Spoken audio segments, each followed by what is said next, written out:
I'm Amy Wenslow. My company is Products to Profits. And like I was just sharing with Julie, I'm a bit of an AI geek. Um, we've been early adopters, training clients on it for about 3 years and have been involved in the tech space since around 2011. We've been responsible for about $460 million in sales, and it's ranged across the spectrum from e-commerce, in-store, wholesale, QVC, you name it, we've probably sold things that way.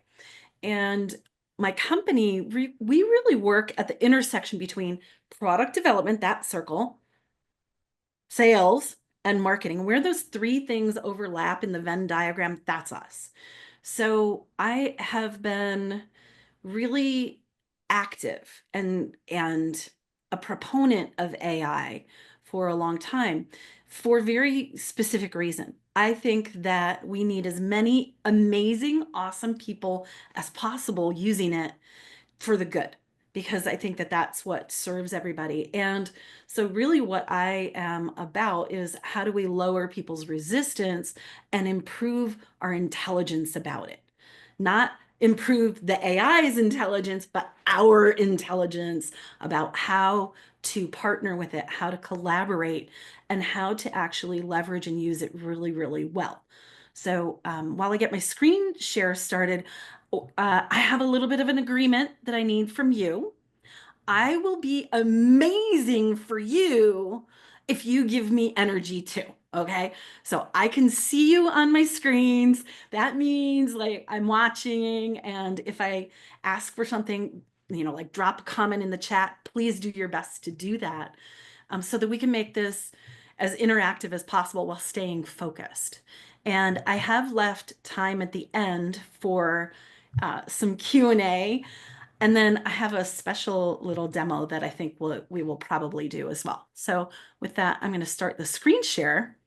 Um, so AI for the C-suite. This is a brand new presentation for me because everything in AI is always brand new is how it feels, right? Who else feels that way? Like I know it's a continual refresh. And I think that that's really good because it keeps us engaged with things.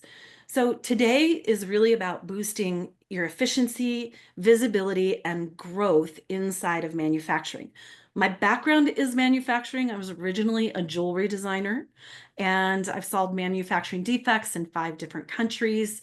So I'm a gearhead as well as an AI geek. And um, my first business, we did a lot of product development and product design for the jewelry industry. So I've been on factory floors a lot. And I say all of that because I think that's different than a lot of people that come at tech from, it's like they're over here in tech and there's manufacturers here, and they don't always meet in the middle.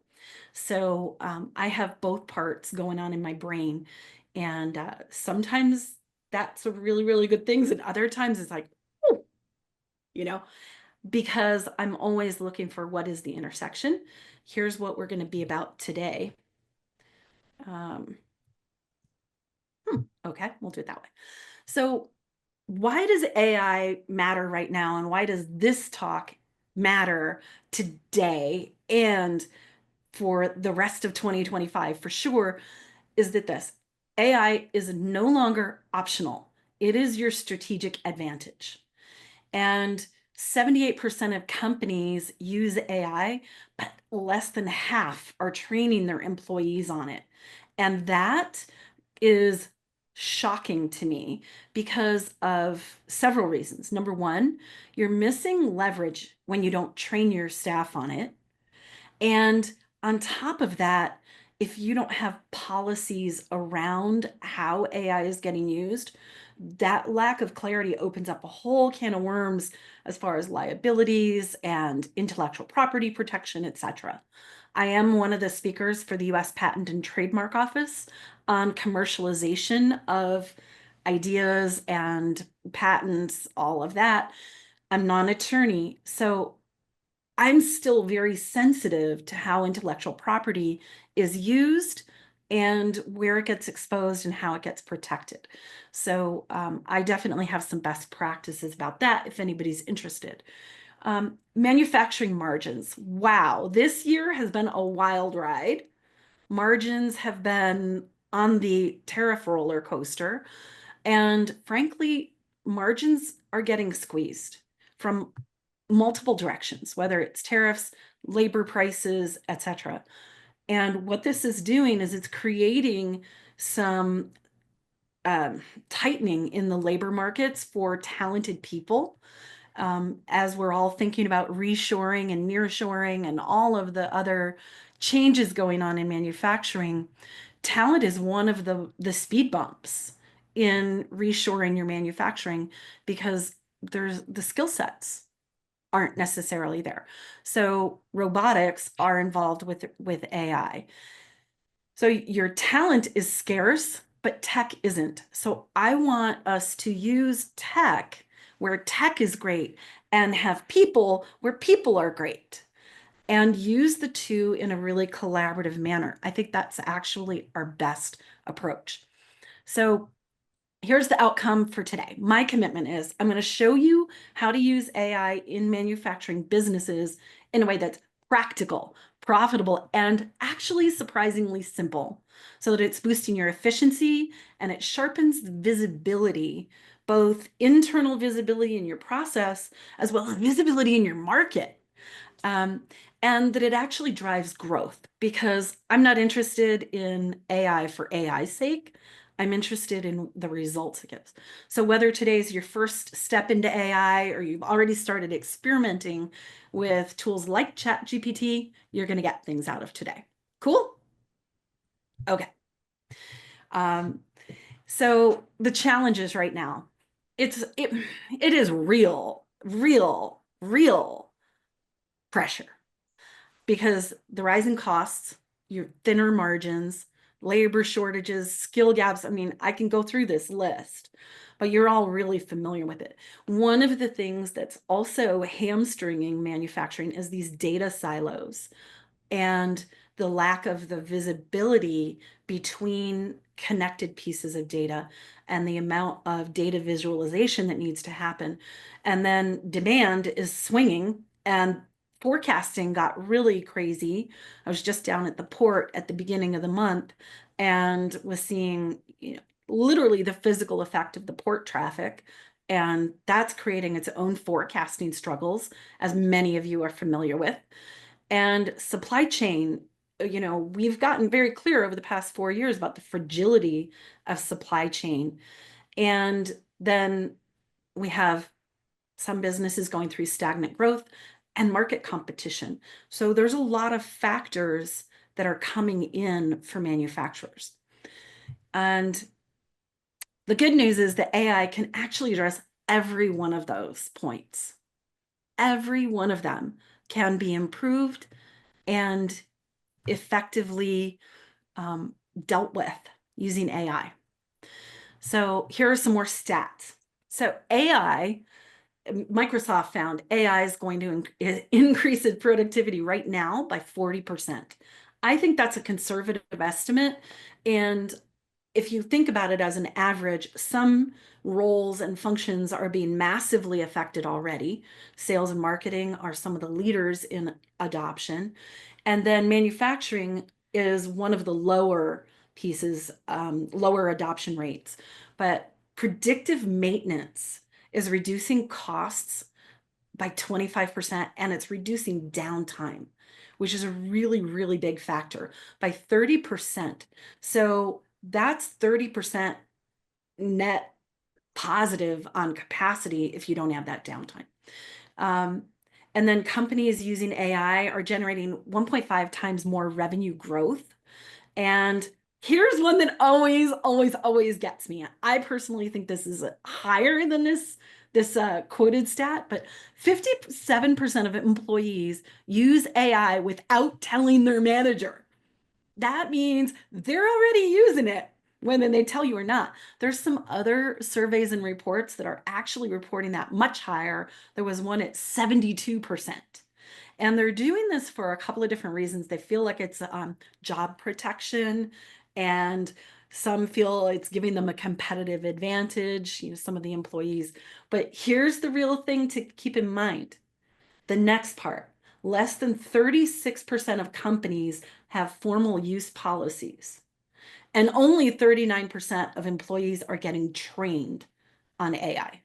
So when you think about that, you have 57% of your employees that are using it that you don't know about, right? And if you're not taking the driver's seat position of, okay, we're going to be conscious of this and figure out how we want to use it and how we want to leverage it inside this business and what's allowable use and what's not, then you're really letting them kind of do Wild West. Okay. I live in the West. I don't think Wild West is what any of us want inside our business. So let's talk a little bit about what kinds of AI there are. There's basically 8 different types. And what you hear about in the news the most is generative AI. So if you hear Gen AI, that's really great for creating content and insights.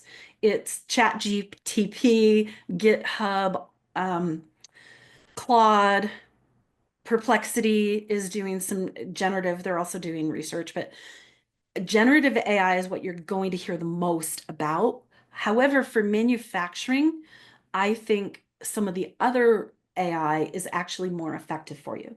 So predictive AI, that's your forecasting, okay? Machine learning is going to spot patterns in historical data. So if you want to look at trends of what you sold in the past 5 years on something, that's going to be more machine learning applications. Computer vision, this is awesome. Okay. Can you tell that I'm excited about this? So, computer vision is so spectacular. Right now, one of the really large not toy, tire companies is using computer vision on an AI-enabled drone to actually monitor the big oval track where they test their tires. It proactively, they have a drone pilot comes out and he flies a really high-tech AI drone around the track to monitor the condition of the track for consistency, because that's how they are ensuring quality control in the end product. That's an example of computer vision. Computer vision is really great for quality control, quality assurance, and it's giving, I think it was up to 90% defect detections. So depends on the specific product, but it's a really strong one to watch. So it inspects and it identifies things. Um, Natural language processing, which is NLP, it's about understanding human language and its language patterns. So whenever you hear like a voice bot or a voice AI, that's involving natural language processing.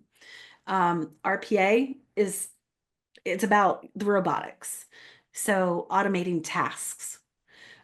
Expert systems, those are going to be your decision logic, and edge AI is about smart machines on site.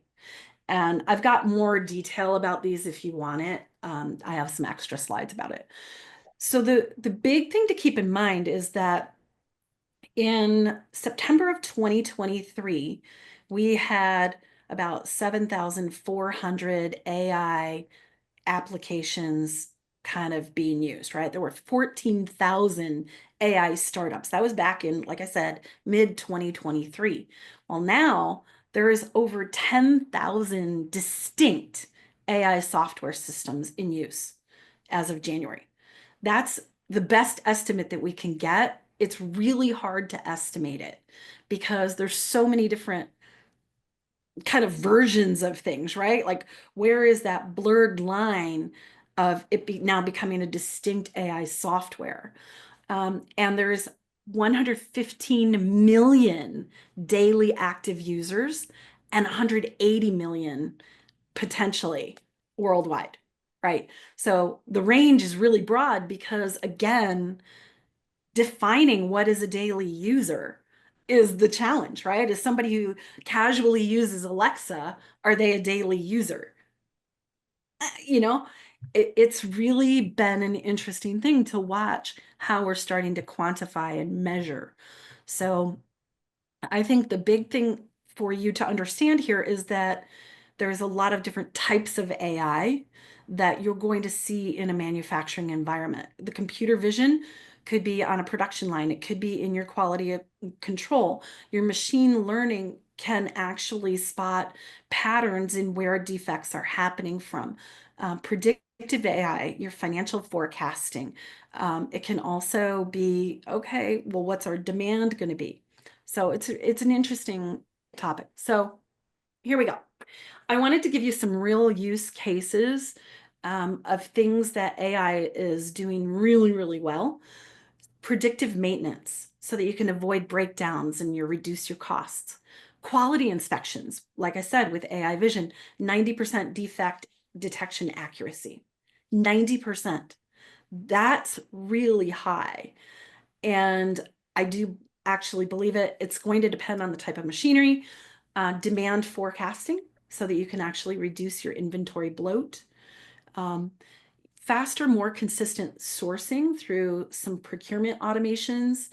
And then the marketing and sales optimization is gigantic. Like I said earlier, that's one of the places that's been a really high early adopter, a lot of activity. So things like targeted outreach, getting better pricing in place, really understanding margins, and also with the better pricing and costing on your ads, your ad spend, that unquantifiable, unknowable thing.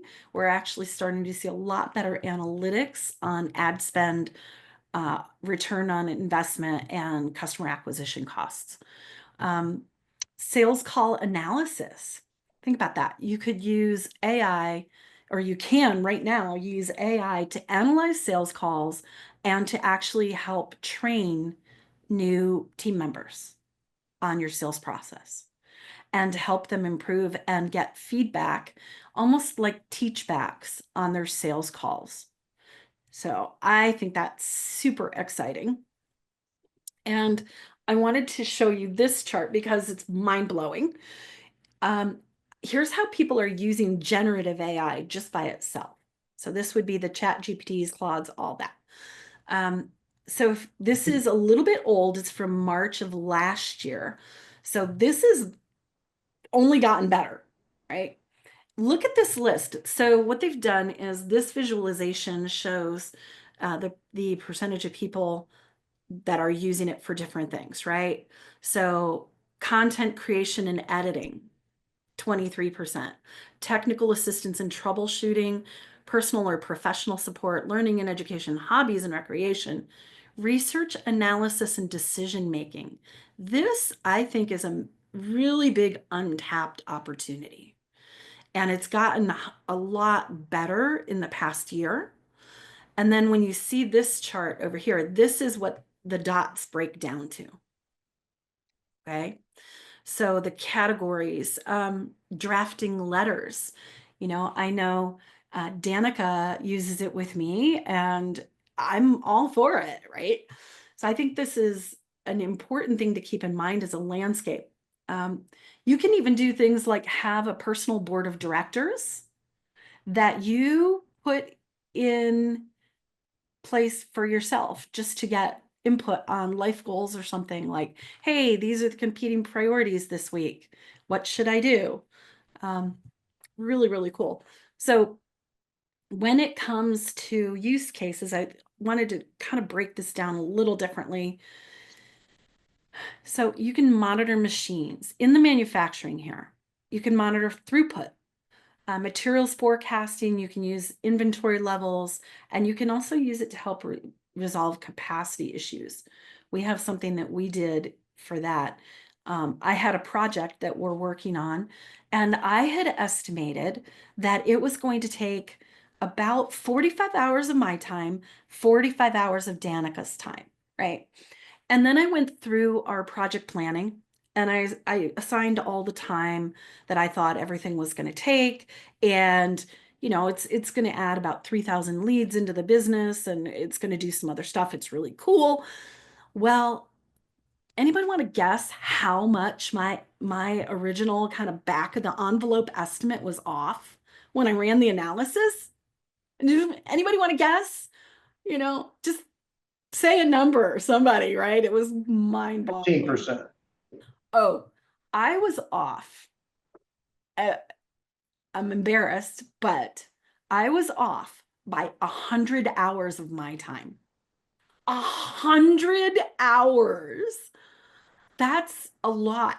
And what was really great about this is the analysis took well under an hour to do. It allowed me to actually look at the project and say, all right, is it still worth it? Do we still want to do it? What do we need to move around? Do we need to change the timeline? And get all of that clear in my head in literally under an hour for no additional cost out of pocket. And we were using one of our internal systems, so we had no intellectual property at risk, right? That to me is really helpful because it got me into reality around the project.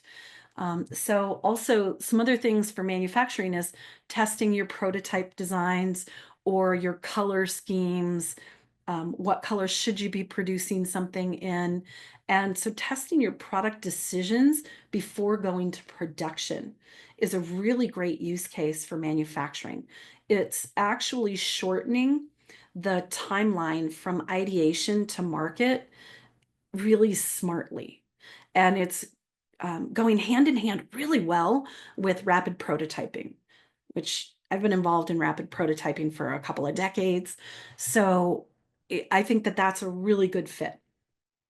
Sales and marketing, wow, higher converting marketing content faster, more easily, and on budget. Who wants to say amen to that? Like, ah, there's some other systems that help manage multi-channel sales um, distribution and gives you a much, much clearer view of the whole operation. So the one that I shared about our project planning, that's kind of in the operations bucket here, right? Modeling different project plans, evaluating scenarios, and adjusting your staffing, like I said, in under an hour. We also did a little MVP project with a friend of mine just to see if it could be done, right?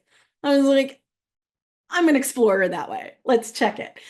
What we did is we created a little process that takes all the tasks that a business owner was doing, evaluates them for what they're good at, what they like to do, what they don't, all of that, takes all the tasks that their team is doing, what they're good at, what they're not good at, what they like, and then it reassorts all the tasks.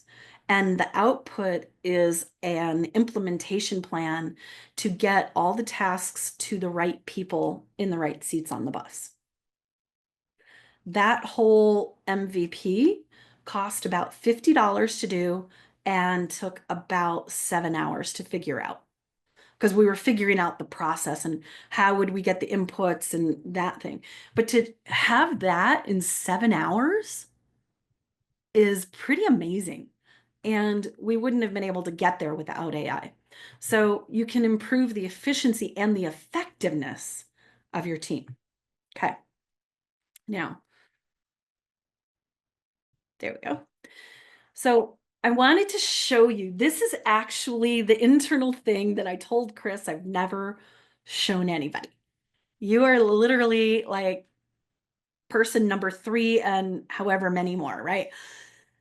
Um, so I got very curious on a Saturday with some of the deep research capabilities and decided to do a deep dive on the market for one way that we work. And we work a lot with product businesses, manufacturers, and then we also work with service businesses that are implementing AI and want to bring their brand in.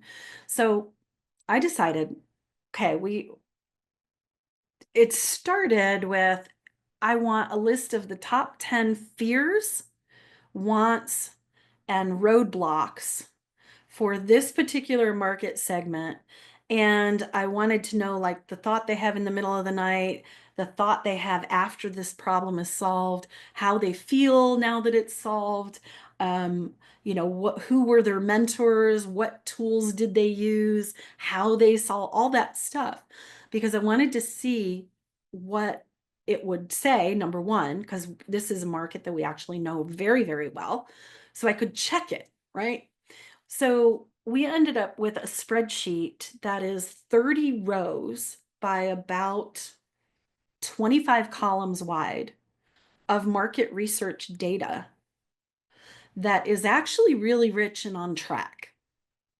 And so this is just a snippet of it, right?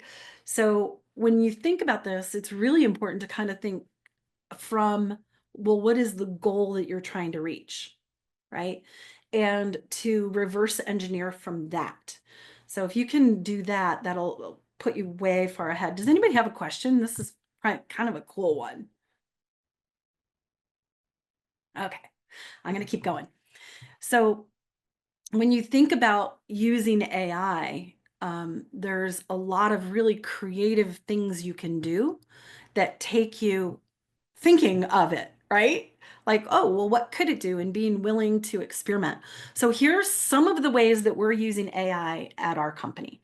Um, so we have kind of two sides that I've thought of this in. Helping clients make and sell products, and then our consulting agency where we're working with B2C and B2B. Um, One of the things that I know a friend of mine struggled with is they have some video they shot, and it's the two owners talking about their product line. And they kept looking at the script over here, They were like this, and then they're like that, and this, and like that, with their eyes darting to the side. Well, whenever you're on a video and your eyes are darting to the side, guess what? Nobody's trusting you because you look shifty-eyed, right? But you could use Descript to actually correct that eye movement. You can use Opus Clip to turn that hour-long presentation like this one into clips. You could use a lot of different systems. There's Opus Clip, there's NVIDIA, there's a ton, right? So some of the ways we're doing it: product feature testing, brand analysis, product listings, descriptions, benefit text. Keep in mind that everything you get from a generative AI system, you have to double check it. You have to read it. You gotta be diligent about that because it is still making stuff up. It's hallucinating still, and it's going to for a long time because of the way the model works. It's predicting the next word that should likely be in that sentence or whatever that's being built based on the context that you give it and the sum total of the internet. So it's predictive text creation, sometimes hallucinates, so pay attention. Sell sheets, line sheets, lead magnets, some of the other ones here, the project analysis. Oh, writing code for automations, that's a fun one. Developing slide decks, client meeting notes, big deal, because we're using it for client meeting notes to transcribe it for clients and summarize it for us, and to analyze the client meetings of where can we do better in our meetings, where are we doing really well, how are we leading in it. We're using it as a personal intelligence thing to see who's better at different conversations, right? Surfacing insights within markets for sure. Testing and onboarding new team members. Workbook creation. Oh, we have a really fun one that we do that is for LinkedIn review posting. So a Google review comes in. We have an AI set up that automatically creates it on an image. Then it automatically shares the image over in LinkedIn with a reply and automatically replies to the Google review. So yeah, lots of good things. Um, I think some of the most underutilized ones right now that I'd really encourage everyone to look at for manufacturing is this: video and video translations. So imagine you have a factory in another country, right? And you want to make sure they really understand. Let's say, this is one of our client products, right? So they don't make overseas, they do in the US. But say this widget was being made overseas. I could shoot a video talking about a problem with the packaging or the angle ratios being off on something, and then actually have it translate the video to their native language and then send the video translated, because not every factory has the same understanding. So I think that that's a really innovative use that people could definitely benefit from, that they're not thinking of. Okay. Um, so case studies. We have one of our clients, they were on track to do $15 million one year. We started working with them in October. We did a 2-day meeting with them and really put some of these processes in place. We're thinking about what they were doing and how they were leveraging things. And they ended the year $7 million over their projection 3 months later. So pay attention to what's possible with AI with your strategy. And so we have a 3-part framework. I'm just going to run through this and show you. So when we're thinking about where to put AI, we're thinking about it in the make it, sell it, or scale it buckets. That's our framework, trademarked thing, right? So the make it is about aligning the design with the market and the margins and the demand. It's about fixing profit leaks and making sure that packaging is supporting margins. Um, a word on packaging and graphics in general out of AI. Keep in mind that right now we're in an environment where there's some lawsuits and things going through the court system about ownership of AI generated content.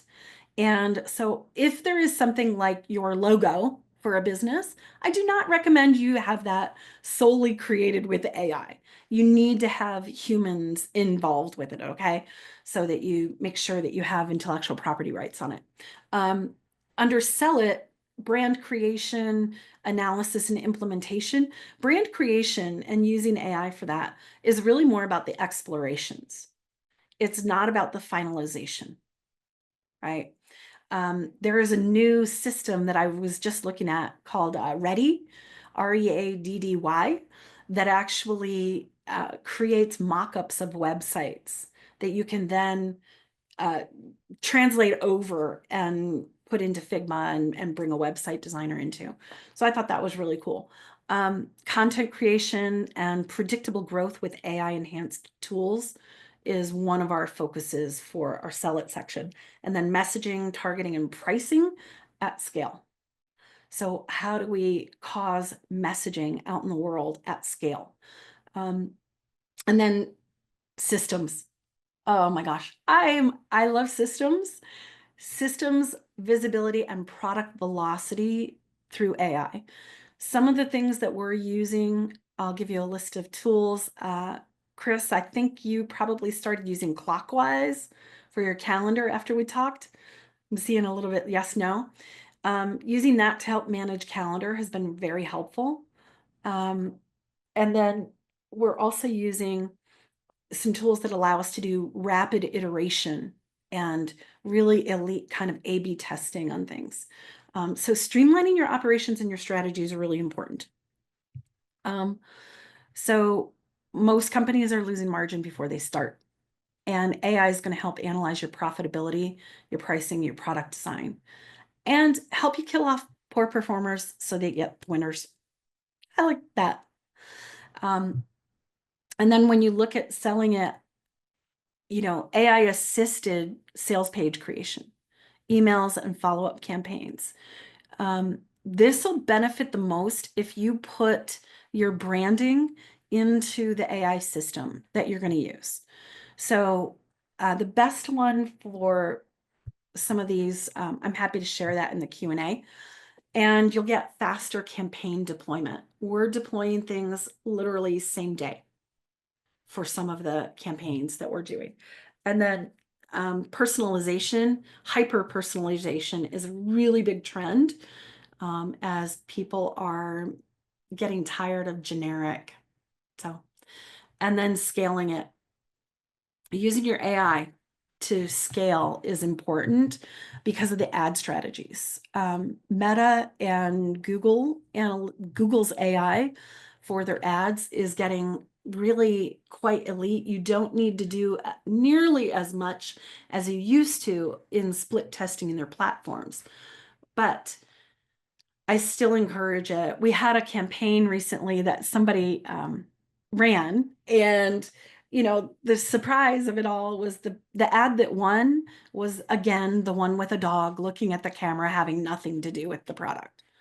So, you know, test all the time, go counterintuitive. If you've got kids or pets in your ad, they usually will scroll, stop in social media. So it's still working. Demand forecasting to avoid your stockouts. And then build marketing assets and your operations systems faster. So, the way to think about this is to look at everything that drains your time, drains your energy, right? And automate those.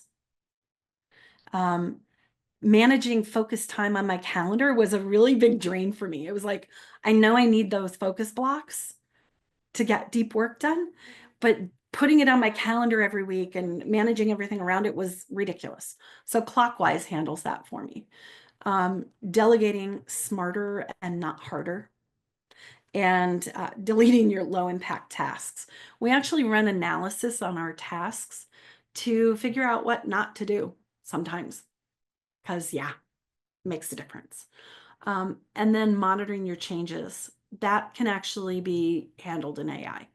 So, so I'm going to do this. There's 3 ways. If you want to have a conversation specifically about what you need and what your clients need, you could schedule a discovery call. I'll drop a link in later. And we have strategy intensives, and we have a master prompt thing that we do. So if you want to see more specific things, you want to ask some questions, we've got time here. And I've got some additional research slides and things that I'm happy to share. So yeah, there we go. I just have to ask, if you're presented with a better, easier way, do you keep doing what you're doing, or do you change your approach? You know, it's a really good question. So does anybody have any questions you want me to talk a little bit more about anything? Amy, we have a question in the chat Mm-hmm. from Tate. If I don't know if I can Yeah. reiterate that, or maybe Tate, do you want to directly speak to your question? You're on mute. Yeah. One of the challenges, of course, for smaller companies is, you've invested a whole bunch of money in your ERP system. You've invested a bunch of money in sensors and a good SCADA system. And then you're saying, all right, I want to take this SCADA data and I want to do something more sophisticated with it. And the ERP supplier wants, 200 grand to give you a management execution system. Yes. So can you use AI to create a poor man's MES versus Mm-hmm. going and paying Emerson 200 grand to put in their version of the Delta V MES? Yeah, you can. It's Oh, tell really me how. cool. I know, isn't that cool? I'm like, I get Yeah. so excited. You started talking acronyms, and I got like, oh yeah. Okay, so there's a really great system. Let me go back to my screen share here and find it for you. Uh, well, hold on. I'll just tell you about it, and find it as I talk. So there's a system called Superboard, Super Dash. Let me see which one it is. Um, Types of AI. Let me just check.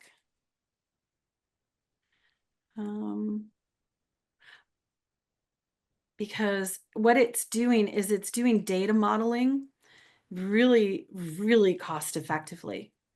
And it can take all kinds of disparate data in different formats and analyze it all and give you visuals on it.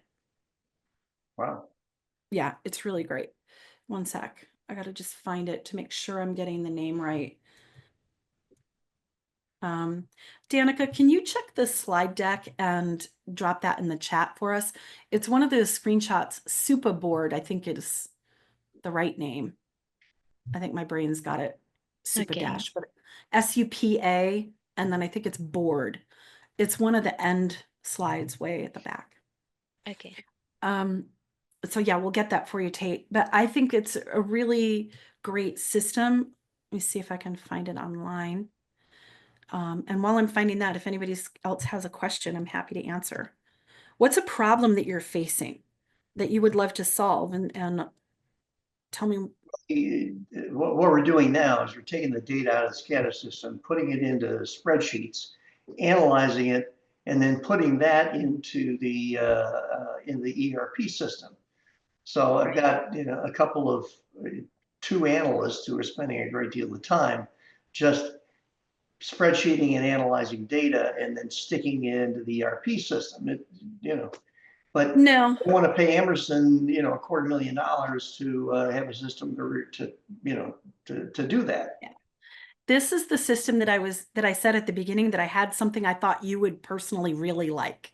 So you Okay. should be able to see my screen now. It is Super Board. So Danica, I found it. The pricing on it is really reasonable. Oh, 166 bucks a month. That's awesome. yeah. $82 a month for starter. And, you can actually, it's only $2,000 a year. And look at what it can Less do. than I'm paying those two guys. Yeah. And it's going to reduce the drag on the waiting for them to grind through the analysis, which is one of the reasons I'm such a fan of AI, right? Is this is going to give you 200 dashboards. Like that's awesome. Yeah, And they that's can, I mean, all this right. system could be Can you perfect. put the link into the chat on that? Sure. Wonderful. Absolutely. And maybe just to add, take based on your question, I mean, the thing is what I have heard now a couple of times already is that if you have an ERP system which has some challenges, right? Something is broken. Nowadays, you don't have to worry too much about fixing it because you want to have AI potentially go basically on top of it, right? And then be able to either take care of whatever is faulty or make the connection with another system, like Amy was just talking about now in your example with Emerson. I mean, those are very, very expensive systems. They're very, very Tell me expensive about it. to implement. Have seen it plenty of times. But the thing is, if you have a way with AI nowadays to basically just, I don't know, call it Band-Aid it still would be a perfect solution, much, much cheaper. Yeah. And the way that I would think about that, Tate, is I would look at number one, what of the data is proprietary that you want to make sure doesn't get out into the general hands? You anticipate my next question. Yeah. Yeah. Because the data protection is one of the really big concerns. It's like 57% of the survey respondents on one of the surveys, their leading concern for manufacturers is data protection and data integrity. And so for you as fractional COOs, fractional CFOs, that's a massive roadblock to implementation if that you have to address. So when I say massive, it's the thing in the business owner's brain. It's the fear, right? So how do you overcome that is, well, can you do anonymized data? Can you do it in pieces so that no one system has everything, but that you get kind of a triangulated response? So for analyzing things, I tend to think that yes, ChatGPT is okay. Perplexity is a little bit better. Claude's good. If you were going to use, I would look at Perplexity for it. Okay. And Perplexity, if for anybody who's doing anything with coding, like you want to do automations coding or write a piece of HTML code for something, I'm finding that Perplexity is doing a little bit better. Does Perplexity have, I mean, ChatGPT tells you that if you, pay them $200 a month, that your data will be sequestered and will not get out into the wild. I'm not sure I believe that or not, but that's what they tell you. Does Perplexity have a similar upgrade version that guarantees data security? It all changes a lot, so I would check it for the Okay. terms of use because the terms of service originally on OpenAI said, "Oh, we're never gonna like claim ownership on anything," and Yeah. then they flipped, and it caused a massive internet uproar. And then they flipped back, and that's just one example of the flip-flops that are happening. So It's kind of pay like Mark attention to it. Zuckerberg and his security processes. It changes every day. I mean, Yeah. yeah. Yeah, I'm on the board for the Chamber of Commerce here, and we have it's a very large chamber.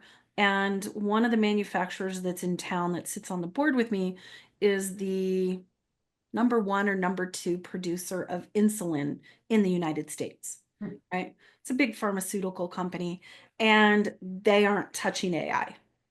They're going to need to build their own proprietary system and have it all be sequestered on their own servers and things like that. So you can do that, but it takes cash. Yeah. So I would look at Superboard for the ERP situation, and anybody else where you've got some data modeling that you want to take different databases and you want to actually have almost real time look at it. That's a great solution. So And if you want to go back to the point of Perplexity, I prefer Perplexity for some complex issues way often more than ChatGPT, just because when I work with clients and I got to look at something in QBD or QBO I'm not familiar with, it will provide a lot of input, links, and everything. It is much, much better suited for that than what I have seen with ChatGPT. yeah, and it's better about its providing its sources right next to where they happen. Right. Um, so yeah, I think that one of the big things to keep in mind is that if you put generic input in any of the generative systems, you're going to get generic output out, right? What we're seeing with any marketing things is brand SaaS matters. Do you want to see a good example of the difference that tone makes? I can show you. I've got it in the slide deck. And I think it would be really fun for you to see. Hold on a minute. Because let me pull it back up. It's a really fun way to look at it. Sorry, my screen is, let me find it real quick.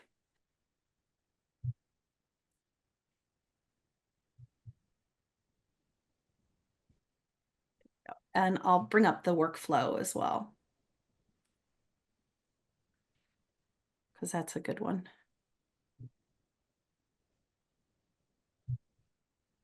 Oh, where did my Zoom window go? Interesting.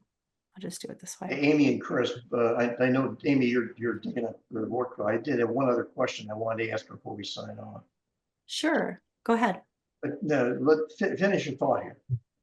Well, there's, oh, this is good. So whenever you're using generative AI to create marketing text or sales copy, because I know a bunch of you are consultants and are fractional people, and I imagine that getting more clients would be helpful. So there's background elements. You understand the ideal client, and then your brand DNA and the offer, right? These three things all getting put into what we call a master prompt makes a big difference. And then you're going to have these three parts to a good prompt.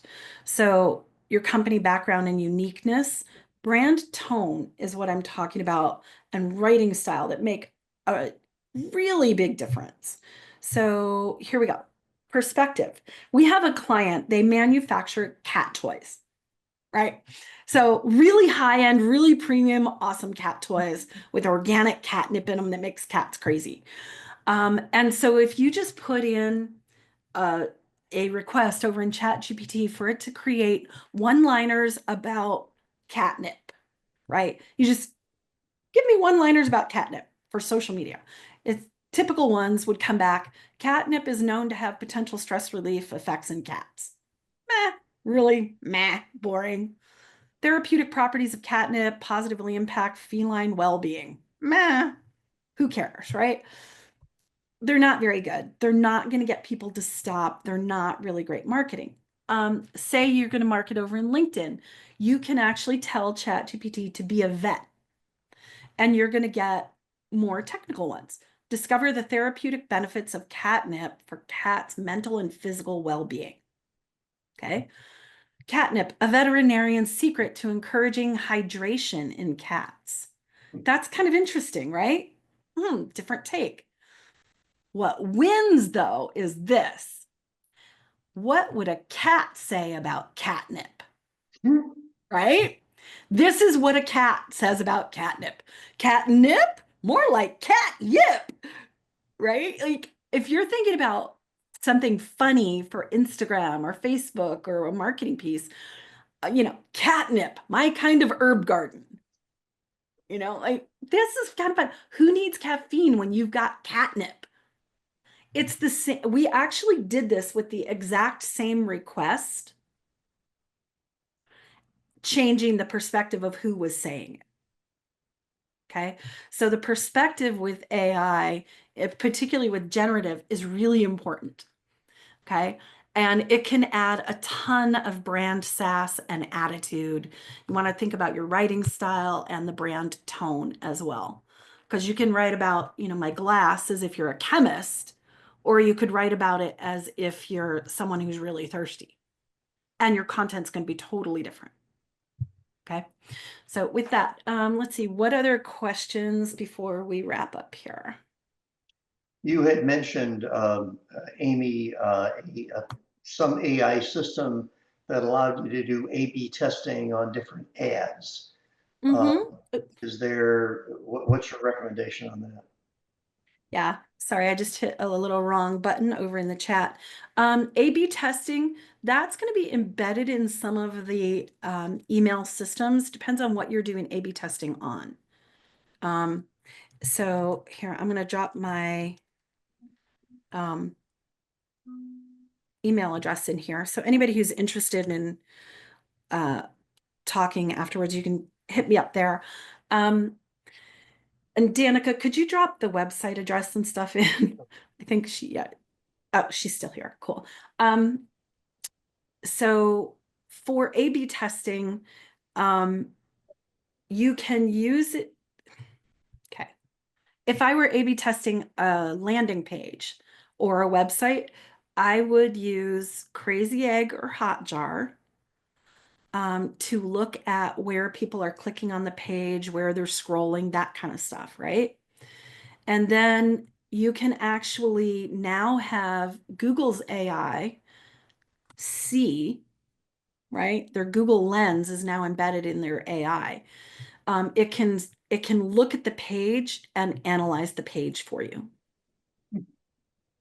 And you can create the second version of the page. And depending on the system that you're hosting your website in, you can have you can split test there. Okay. But you could use Google AI for that. ChatGPT is also doing it. And I know with their image creation, like we were all super excited about, ChatGPT's image creation.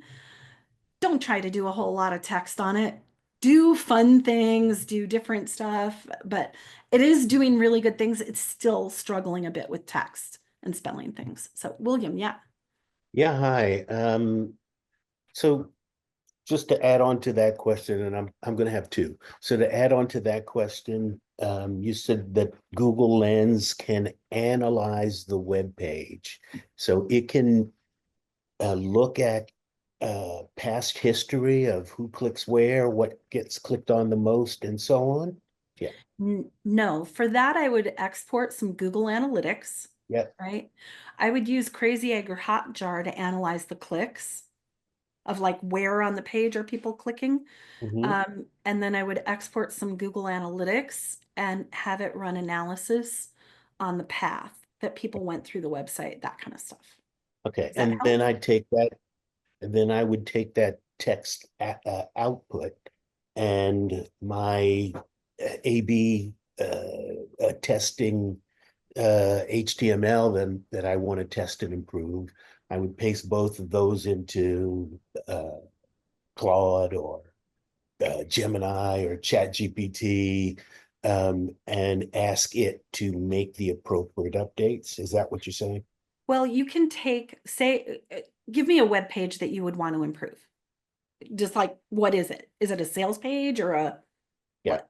Yeah, Okay. so let's say it's a sales page, and certainly, yeah, in my prompt, I would have to describe that web page and what it's about. Nope. I would do it differently.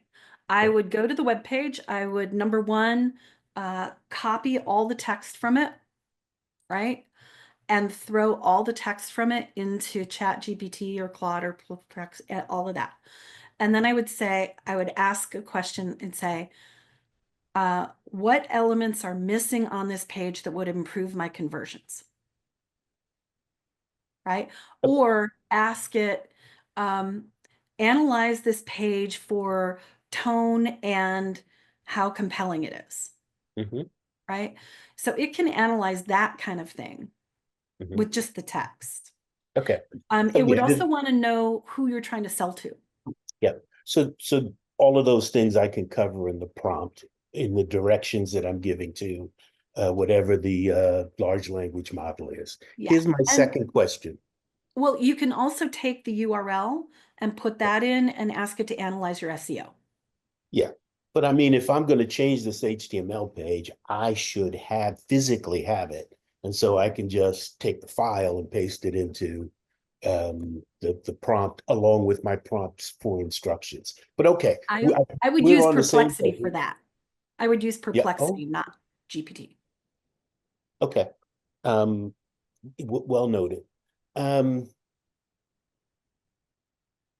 I don't know if you covered any of this, but what's your thinking about um, RAG and its use with MCPs I in an haven't ventured into agentic. it. I Ah, haven't ventured in. Sorry to say that, but I'd rather just be straight about it. Um, so what is it that you're trying to accomplish with it? so uh, RAG is helps you it RAG always blow this. Uh, it helps you generate um it augments your generation, right? So you can take a file, a data set, a external data. Mhm. You can um, use use an agent to say, using RAG, read this file, and depending on what you want to do, you can tokenize it, vectorize it, so you can ask questions Right. about it, or you can just do a number of things with it, right? And that's kind of the long way around.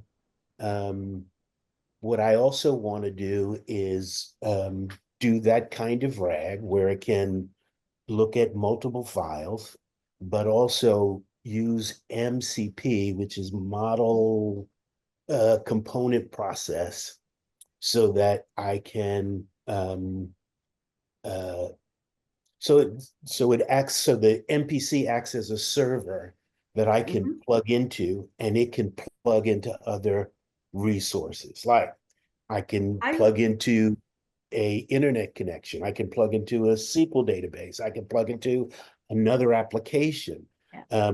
without using LangChain, but using LangChain as well. So We use Make for things like that, for no code, low code kind of applications of running full automations and integrations between systems. Okay. So I would look at that. I would also look at Superboard for your specific thing that you're trying to accomplish when it comes to data visualizations.